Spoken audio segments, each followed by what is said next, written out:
Welcome to Pimpy's Investment Chat, where we keep investment talk simple. And here's your host, Pimpy. What is going on out there, peeps? Let's get back to Iraq. The courts have made their decision, and things are going to get ready to move forward. What does that mean for Iraq? It depends. It depends on what it is that Sadr has in mind. I'm wondering what kind of deals he had to make to pull the strings in order for him to get the type of government that he wants to form. Before we get started, do me a favor and hit the thumbs up button. And if you're not a subscriber, please do so, because when you do, it helps out the channel, and I surely do appreciate it. Also, right now, you should be thinking about owning gold and silver, especially with the markets as crazy as they are and cryptos as volatile as they are. So if you're thinking about buying gold and silver, give a consideration to our friends over there at Money Metals Exchange. The link is down below in the description. If you are a first-time buyer and you spend more than $100, use promo code Pimpy, P-I-M-P-Y, and you'll get a free half ounce of silver. All right, Barzani, Halabasi, Adari met with Amari. There's a lot of E's at the end there, isn't there? Or I should say I's that sound like E's. So it says an informed political source revealed that a meeting was held between the president of the Kurdistan region, Barzani, accompanied by the Speaker of the Iraqi Parliament, Halabasi, and the head of the Sadr's bloc, Adari, with the head of the Fatah Alliance, Amari. The source told the news that the meeting will discuss the issues of forming the government and the initiative of the leader of the Kurdistan's Democratic Party, Barzani. So he has an idea that he's pushing forward. The movement came on the initiative launched by Barzani, which led to the meeting of the Triple Alliance at Sadr's residence, which included Barzani, the president, and everybody else's names all over again. So basically, Sadr and the heads of political blocs and the presidencies all met. This comes in conjunction with the political source revealed to the news that one of the coordination framework forces will announce its alliance with Sadr. Yeah, once the courts made their decision, people started making their move. I think they had already planned on aligning themselves with Sadr. They just had to go through all of the court systems first. I think people see that where this is heading with Maliki, and this would probably be the time. This would probably be the time to start distancing yourself if you had anything to do with him whatsoever. It said, but Sadr stuck to his position, calling for the formation of the national majority. It said the commander of the Quad Force of the Iranian Revolutionary Guard, Kwani, made 2 visits to Iraq last month in an attempt to bridge the rift between the leader of the Sadrist movement and the forces of the coordination framework. But Sadr stuck to his position, calling for the formation of a national majority government, stressing this excludes the leader of the State of Law Coalition, Maliki, from participating in it. So I'm wondering if, as long as they're serving, I'm wondering if they have some kind of exemption, or are they somehow protected? Do they get some type of immunity from investigations? Or is it just that Sadr don't want him influencing any decisions that might pertain to investigating Maliki altogether? Sadr seeks to form a national majority government, unlike the rest of the coordination framework forces, which demand a consensual government in which all political forces in the parliament participate, similar to previous sessions. With members of the coordination framework now aligning themselves with Sadr without Maliki, it looks like we're going to be able to move forward finally and start forming the government. Again, I'm wondering what kind of agreements or sacrifices did Sadr have to make to get the ball rolling. Al-Kadimi's advisor clarifies the most important task of the financial management law. So the advisor to the Prime Minister for Financial Affairs, Saleh, revealed the fate of salaries, pensions, and grants with a delay in approving the general budget for the fiscal year of 2022, while clarifying the most important task of the financial management law. Of course there's delays until the new government is formed, but you would have thought they should have tried to pass this before the new government was formed. It just didn't happen, unfortunately. says the effective financial management law is one of the first tasks to secure the actual current expenses with an average exchange base of 1 to 12. What that means, it's month to month, and it's based on whatever the budget was set for the prior year. Noting that it is an important mechanism guarantor of payments of a recurring actual nature, specifically salaries, wages, government grants, pensions, and social welfare without stopping, even if the approval of the budget is delayed. The adoption of the federal general budget law for the year 2022 is a fundamental goal in planning economic policies and its essential pillar, as it is linked to the issues of growth of the economy. And he went on to point out that the budget has an important function, which is to ensure the achievement of the prosperous levels of GDP that exceeds the annual population growth, and this can only be achieved by advancing and adding or new production capacity approved by the investment budget towards income generating and employment projects.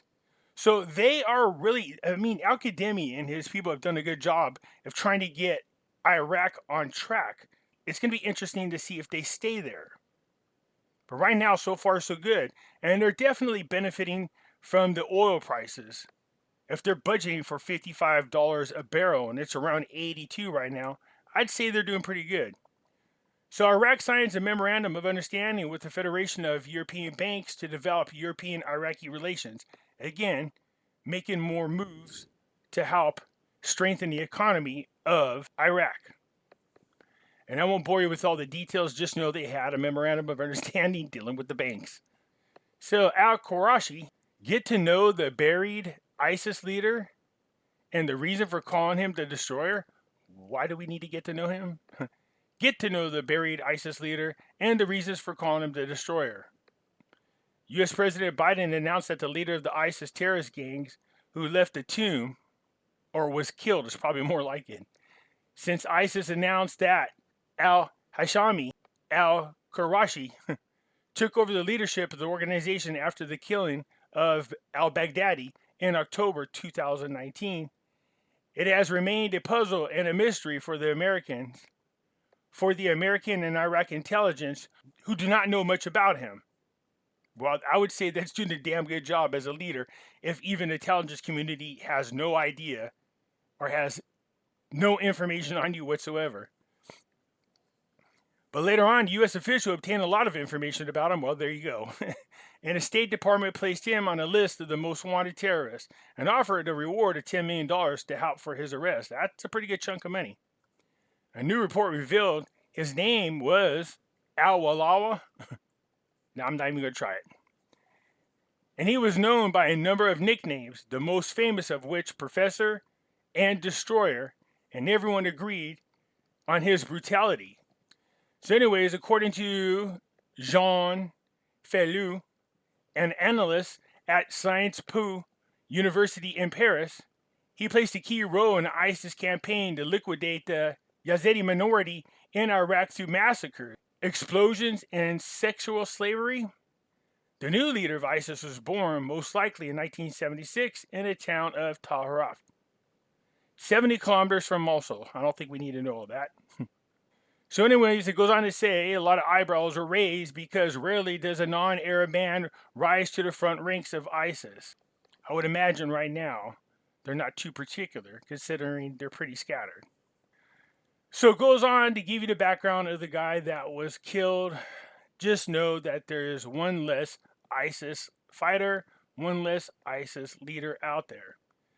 The coordination framework reveals the fact that some of its deputies went with the Soder's bloc. Yeah, we knew that was coming as soon as the court made its announcement. Thursday, the coordination framework, which brings together the Shiite political forces, revealed the truth of the news that a number of his deputies went with the Soder's bloc for the purpose of forming the new government in exchange for giving them ministerial positions. The leaders of the framework told the news that a number of its deputies from the coordination framework went with the Soder's bloc is incorrect and is far from the truth, and that parties in the framework have previously and currently reject any positions for leave of frame. He added that the coordination framework is strong and coherent with all of its representatives and political forces. And for this reason, all the news that talk about deputies or forces from the framework going with the current and only rumors for political purposes. That's not what they're tweeting. So this guy's denying it, but there are people tweeting that in fact there are members of the coordination framework that have joined Solder. So as usual, I heard people tripping around about the exchange rate. I know they seem to be talking about it a whole lot, and that usually happens around budget time. And yes, I heard you guys, everybody showing me that there's other YouTubers out there going, oh, they've secretly changed the rate. What the heck? How's it secret and you know about it? Somebody said, oh, we heard that it's going to be 11 to 1, $11 for every one. I was like, no, where do you guys hear this from? The other rumor that we're hearing right now is that the big notes have been obsolete. Yeah, they're not going to accept it anymore. The 50 and the 25,000. There's no information out there about that, you guys. So just be careful about where you're getting your information from. And then, of course, there's more rumors about the deletion of the zeros, although I haven't seen any articles about it. So here it goes. Central bank, no change in the dollar exchange rate. That's putting it pretty bluntly. The deputy governor of the Central Bank of Iraq confirmed Thursday that there is no change in the dollar exchange rate, indicating that the monetary policy is exclusively his competence. So yeah, that's what I mean. There's only one person out there that can make that decision. Remember, the central bank is a separate entity than the Iraqi government. That's going to be the man that makes the decision right there. Khalaf said in a statement to the news, the rise in oil prices led to an increase in foreign reserves, and a significant growth in foreign currency was recorded last year in 2021. And this year is unprecedented compared to previous years. In other words, they are kicking major boo-boo as far as money generated from the oil prices. He pointed out that the growth was achieved thanks to the bank's various investments and its management in accordance with the monetary policy based on the best international practices away from risk, revealing that the close proximity to granting very soft loans to all citizens in order to provide decent housing for all. Plus, don't forget, they're starting that sovereign fund for the future generations as well. To me, I want more news about how much of the private sector has been started as far as rebuilding is concerned. You don't hear very much about that. What good is it for them to get all this money from the oil if they can't get away from the oil being the only source of income? Remember, they have to rebuild the private sector. So no change in the rate. Here it goes on to talk about the federal court rejects the appeal of the coordination framework regarding the largest parliamentary bloc. So the appeal was rejected. This allows Solder now to move forward and create the government that he wants. The Sovereignty Alliance Barzani's initiative will achieve success, and this is its main goal. But have they laid out yet what this initiative is? I have not seen any details about it whatsoever. So it goes on to say the leader of the coalition told the news Barzani's initiative came in order to find a breakthrough for the political crisis that Iraq is witnessing, and we believe that this initiative will meet with success in the near future. Okay, there will be an expanded meeting of all political forces, Shiite, Sunni, and Kurdish, to find real solutions to the political crisis in the near future. All right, sounds good. Basically, his initiative, according to everybody that's talked about it, should solve this deadlock over these political parties. Well, this is almost sad, and the reason is I've been covering the Iraqi news for a little while, and you will see constant articles from Tariq Herb. He's the legal expert that comes on and tells us whether something is legal or not. Often we see him writing about the exchange rate, the legal parts of it. You know what I mean? So it's sad, but he passed away. Al-Qademi, in condolences for the death of Tariq Herb, Iraq has lost a high legal stature and a beloved social figure. Yeah, you know what? I got to be honest, man. When I saw that, for some reason, it just caught me right in my crawl, man. I wasn't ready for it. So it's not like I know the guy, but it's when you read so many articles that he's written, it's kind of like, well, you're familiar with who he is. But yeah, he had a heart attack, and it's unfortunate he passed away. Seems like a lot of people are dying. That's for sure. My mother passed away on the 18th, and everybody knows that. But my sister passed away this morning. So Hope she rests in peace. Anyways, that's it for now. It looks like Sauter will be moving forward to form the government that he wants. That's it for now, you guys. Hit the thumbs up button if you're not a subscriber. Please do so, because when you do, it helps out the channel. And I surely do appreciate it. I'm out.